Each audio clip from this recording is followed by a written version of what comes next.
প্রিয় বিনিয়োগকারী ভাই ও বোনেরা, আসসালামু আলাইকুম। আজকের আলোচনায় আপনাদের স্বাগত জানাচ্ছি। যেখান থেকে এই আলোচনা শুনছেন, আশা করি সবাই ভালো আছেন। আমরা জানি 18 জুন রবিবার বাংলাদেশ ব্যাংক আগামী অর্থ বছরের প্রথম অর্ধের জন্য মুদ্রানীতি ঘোষণা করেছে। এই মুদ্রানীতিতে বেশ কিছু বিষয় বাংলাদেশ ব্যাংক ঘোষণা করেছে, যার প্রত্যক্ষ প্রভাব আমরা দেখতে পাব অর্থনীতির বিভিন্ন ক্ষেত্রে। যাই হোক, এই মুদ্রানীতির ফলে শেয়ার বাজারে তালিকাভুক্ত কোম্পানিগুলোতে কি কি প্রভাব পড়বে, আজকের আলোচনায় আমরা সেই বিষয়ে কথা বলবো। খুব সংক্ষেপে যদি বলি তাহলে বলা যায় যে এই মুদ্রানীতির মাধ্যমে বেসরকারি খাতে ঋণ প্রবৃদ্ধি কমানোর চেষ্টা করা হয়েছে। ঋণের যে সুদের হারের সীমা ছিল সেটা তুলে দেওয়া হয়েছে এবং ডলারের যে বিনিময় হার এর সুনির্দিষ্ট করে দেওয়া ছিল বাংলাদেশ ব্যাংকের পক্ষ থেকে, সেটাও কিন্তু এই মুদ্রানীতির মাধ্যমে তুলে দেওয়া হয়েছে। তো এর প্রভাবগুলো কিভাবে আমাদের শেয়ার বাজারে তালিকাভুক্ত কোম্পানিগুলোতে পড়তে পারে সেটা আমরা এখন এই বিষয়ে কথা বলার চেষ্টা করব। শুরুতে যেটা বলা হয়েছে সেটা হলো যে ঋণের সুদের হার এখানে তুলে দেওয়া হয়েছে। এখন ঋণের যে আগে সুদের হার ছিল 9%, সেটা কিন্তু এখন আর থাকছে না 9%।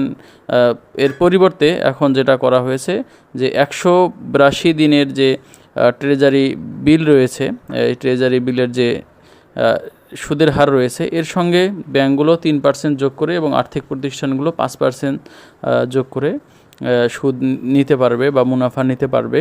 এখন কথা হলো যে এর প্রভাব আমাদের তালিকাভুক্ত কোম্পানিগুলোতে কিভাবে পড়বে। যেহেতু সুদের হার বেড়ে গেল, তাহলে আমরা শুরুতেই যেটা বুঝতে পারছি সেটা হলো যে সব কোম্পানি ঋণ রয়েছে তাদের কিন্তু কস্ট অফ ফান্ড বেড়ে যাবে।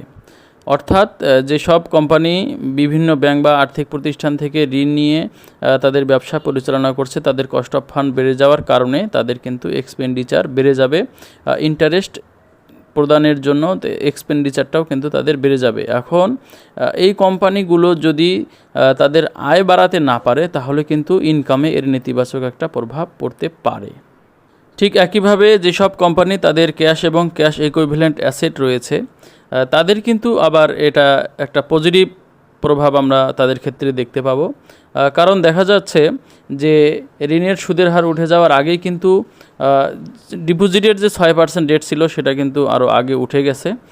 আমরা এখন দেখতে পাই যে ব্যাংক বা আর্থিক প্রতিষ্ঠানগুলো 7%, 8% পর্যন্ত রেটে কিন্তু তারা ডিপোজিট কালেক্ট করছে। তো এই ক্ষেত্রে যেসব কোম্পানির ক্যাশ এবং ক্যাশ ইকুইভ্যালেন্ট অ্যাসেট রয়েছে, যাদের ব্যাংকে ডিপোজিট বেশি রয়েছে, তাদের কিন্তু ইন্টারেস্ট ইনকামটা বেড়ে যাবে। অর্থাৎ তাদের ব্যবসা যদি অন্য ক্ষেত্রে সম্প্রসারণ তারা নাও করে, তাদের ব্যবসা যদি না বাড়ে, তাহলে সাময়িকভাবেও কিন্তু আমরা দেখতে পাবো যে তাদের ইনকাম বেড়ে গেছে, তাদের শুধু এই ডিপোজিটের ইন্টারেস্ট রেটটা বেড়ে যাওয়ার কারণে। অন্যদিকে ডলারের যে বিনিময় হার সেটা বাজারভিত্তিক করা হয়েছে। অর্থাৎ ডলারের বিনিময় হার এখন আর বাংলাদেশ ব্যাংক থেকে বেঁধে দেওয়া হবে না। এটা বাজারে যে ডিমান্ড এবং সাপ্লাইয়ের ভিত্তিতেই ডলারের বিনিময় হার নির্ধারণ হবে। অর্থাৎ এতে কিন্তু ডলারের যে সংকট রয়েছে বাজারে, এটা কিন্তু আমরা জানি। তো এর কারণে ডলারের যে রেট টাকার এগেনস্টে, এটা কিন্তু টাকার মূল্যমানটা কমে যাবে এবং ডলার কিনতে আমাদের আগের তুলনায় বেশি টাকা খরচ করতে হতে পারে।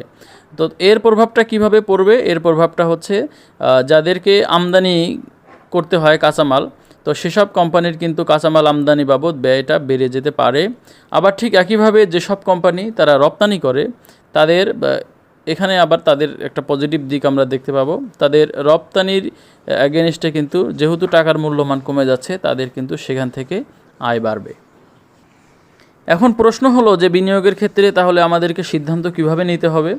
তাহলে আমাদেরকে যেই সিদ্ধান্তটা নিতে হবে, প্রথমতই যেসব কোম্পানির ঋণ বেশি সেসব কোম্পানিকে আমরা যদি এই সময় অ্যাভয়েড করি তাহলে সেটা আমাদের জন্য একটা ভালো দিক হতে পারে।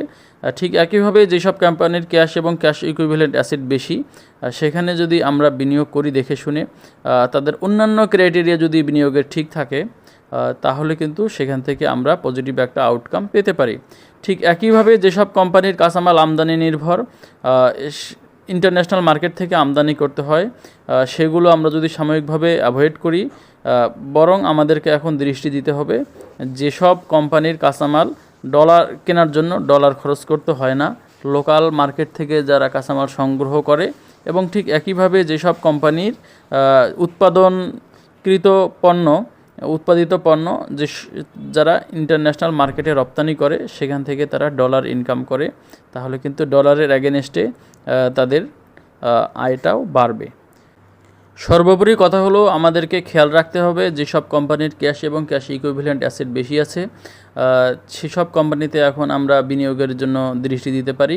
ঠিক একইভাবে যেসব কোম্পানি রপ্তানিমুখী পণ্য উৎপাদন করে, যেসব কোম্পানি ইন্টারন্যাশনাল মার্কেটে পণ্য বিক্রি করে, কোম্পানিতে বিনিয়োগের ব্যাপারে আমরা এখন দৃষ্টি দিতে পারি। আমাদেরকে আরেকটি বিষয় খেয়াল রাখতে হবে, সেটা হলো যে মুদ্রানীতি যেটি ঘোষণা করা হয়েছে এটা কিন্তু বছরে অন্তত 2বার মুদ্রানীতি ঘোষণা করা হয়। প্রথমার্ধের জন্য এটি ঘোষণা করা হয়েছে, আবার কিন্তু অর্থ বছরের দ্বিতীয়ার্ধে সরকার এই বিষয়ে আবার তাদের বাংলাদেশ ব্যাংক মুদ্রানীতি ঘোষণা করবে। তো এই মুদ্রানীতির প্রভাব কীভাবে পড়ে আমরা সেটি হয়তো জুলাই মাসের 1 তারিখ থেকে এই রেটগুলো কিন্তু কার্যকর হবে। ব্যাংক ঋণের যে সুদের হারের কথা যেটি বলা হয়েছে স্পেসিফিকভাবে বাংলাদেশ ব্যাংকের সম্প্রতি যে সার্কুলার ঘোষণা করা হয়েছে তাতে কিন্তু এটা 1 জুলাই থেকে কার্যকর করার কথা বলা হয়েছে। তো এক্ষেত্রে যে বিষয়টি লক্ষণীয় সেটা হলো যে এই জুন মাস পর্যন্ত যে কোম্পানির আয় আসবে সেটা কিন্তু আমরা আগস্ট সেপ্টেম্বর থেকে যেসব কোম্পানিগুলো ডিভিডেন্ড ঘোষণা করা শুরু করবে সেখানে আমরা দেখতে পাবো। কিন্তু এই মুদ্রানীতির প্রভাব দেখতে হলে আমাদেরকে কিন্তু সেপ্টেম্বর কোয়ার্টারের রিপোর্ট পর্যন্ত অপেক্ষা করতে হবে। তো এই ছিল আজকের আলোচনা। আশা করি আলোচনাটি আপনাদের ভালো লেগেছে। যদি ভালো লেগে থাকে তাহলে লাইক, কমেন্ট এবং শেয়ার করবেন। আর চ্যানেলে নতুন হয়ে থাকলে চ্যানেলটি সাবস্ক্রাইব করে আমাদের সঙ্গেই থাকবেন। আশা করি আবার কথা হবে পরের এপিসোডে, সেটি শোনার আমন্ত্রণ জানিয়ে আজকের মতো এখানেই শেষ করছি। আল্লাহ হাফিজ।